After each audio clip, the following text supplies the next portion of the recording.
बच्चों आज हम पढ़ेंगे अक्षांश और देशांतर। क्या पढ़ने वाले हैं? अक्षांश और देशांतर। देखो अब तक चल रही थी पृथ्वी की बात, है ना। अब जब इंसान का क्या कर, जब कोई भी चीज डेवलप होती है तो उसका उड़ने का मन करता है। इसका मन करता है उड़ने का। और जब मनुष्य का उड़ने की इच्छा जागृत हुई मनुष्य की, तो उड़ेगा किससे? हेलीकॉप्टर से तो उड़ेगा। अब हेलीकॉप्टर जो चलता, पायलट चलाता, लेकिन चलाता तो कंप्यूटर से है। तो कंप्यूटर को समझाने के लिए या किसी भी जगह की स्थिति और जलवायु समझने के लिए, जानने के लिए पृथ्वी पर कुछ काल्पनिक रेखाएं मान ली गई। कुछ काल्पनिक रेखाएं मान ली गई। कुछ को तो अक्षांश कहा गया और कुछ को देशांतर कहा गया। क्लियर हो गया? अब अक्षांश की डायरेक्ट संख्या की बात करें तो 181 और देशांतर होते 360। तो कितनी काल्पनिक रेखाएं मानी? अक्षांश में मानी 181, देशांतर में मानी 360। अब अक्षांश होते क्या है? पृथ्वी पर जो रेखाएं लेटी हुई मानी, पृथ्वी पर जो रेखाएं लेटी हुई मानी, उन्हीं को क्या कहा? अक्षांश। उनको क्या कहा? अक्षांश। और पृथ्वी पर जो रेखाएं खड़ी हुई मानी, उन्हें क्या कहा? देशांतर। उनको क्या कहा गया? देशांतर।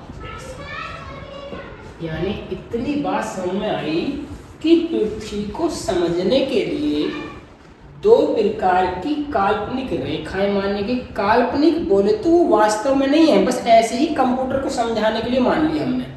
तो उनमें से जो लेटी हुई थी उन्हें अक्षांश, जो खड़ी हुई रेखाएं थी उन्हें क्या कहा? देशांतर। अब इसी चीज को क्लियर दोबारा से समझ लें। अब इन 181 अक्षांशों में से कुछ अक्षांश जो हैं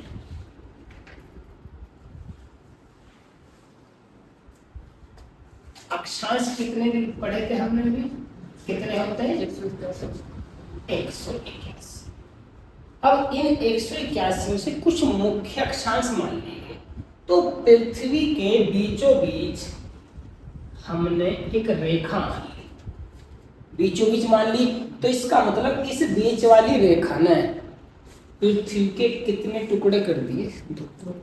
एक ऊपर वाला नॉर्थ, नीचे वाला साउथ। इस रेखा का नाम दिया भूमध्य रेखा। भूमध्य रेखा। अब भू माने हमने पहले तो पढ़ लिया था, क्या होता भू माने?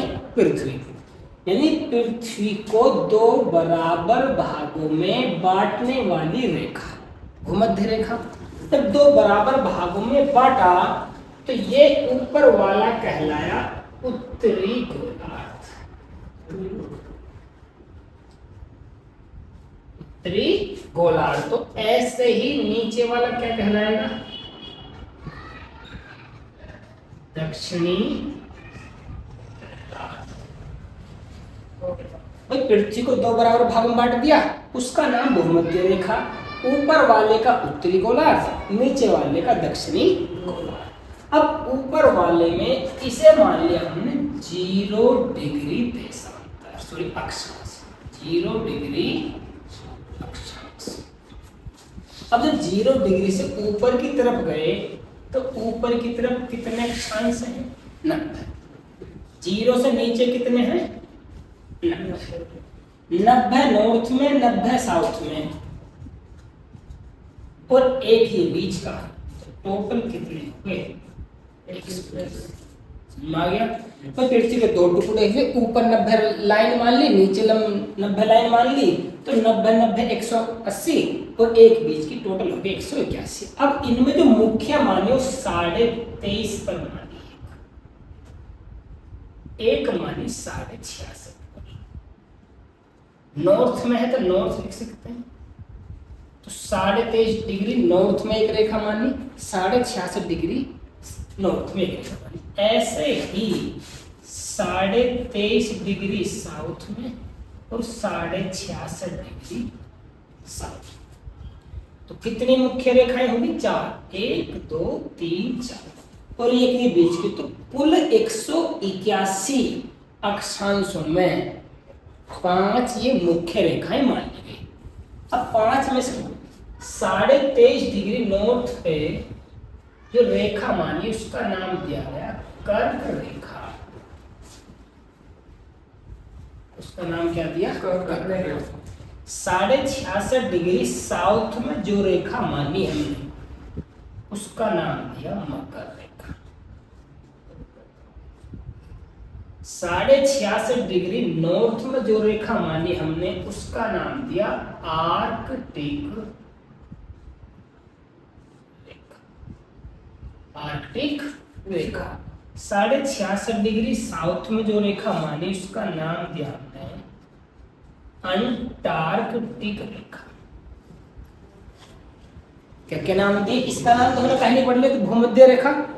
23.5 डिग्री नॉर्थ में कर्क रेखा, 66.5 डिग्री नॉर्थ में आर्कटिक रेखा, 23.5 डिग्री साउथ में मकर रेखा, 66.5 डिग्री साउथ में अंटार्कटिक रेखा।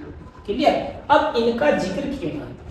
ये कर्क रेखा हमने याद भी करते हैं कितने राज्यों से होकर गुजरती है भारत में? 8। अब गुजरात के 8 के 8 राज्य हैं कौन कौन से? अगर हम इन राज्यों को भारत का मैप देखें, ईस्ट वेस्ट नॉर्थ साउथ, तो वेस्ट की तरफ से चलेंगे। ईस्ट की वेस्ट की तरफ से कहाँ चलेंगे? ईस्ट की तरफ। तो जो भारत का नक्शा देखोगे तो सबसे वेस्ट में आपको गुजरात का नाम सुना होगा। गुजरात की साइड में पड़ता राजस्थान। गुजरात राजस्थान, राजस्थान की साइड में मध्य प्रदेश। गुजरात राजस्थान मध्य प्रदेश, उसकी साइड में पड़ जाएगा आपका छत्तीसगढ़। क्या पड़ेगा? छत्तीसगढ़। फिर झारखंड, पश्चिम बंगाल, त्रिपुरा और मिजोरम। तो सबसे पहले नंबर पर कौन सा है? गुजरात। गुजरात की साइड में राजस्थान, राजस्थान की साइड में मध्य प्रदेश, मध्य प्रदेश की साइड में छत्तीसगढ़, झारखंड, पश्चिम बंगाल, त्रिपुरा और मिजोरम। तो ये कर्क रेखा है, ये कहां से होकर गुजर रही है? भारत से। भारत कितने राज्यों से होकर गुजर रही है? 8 राज्यों से।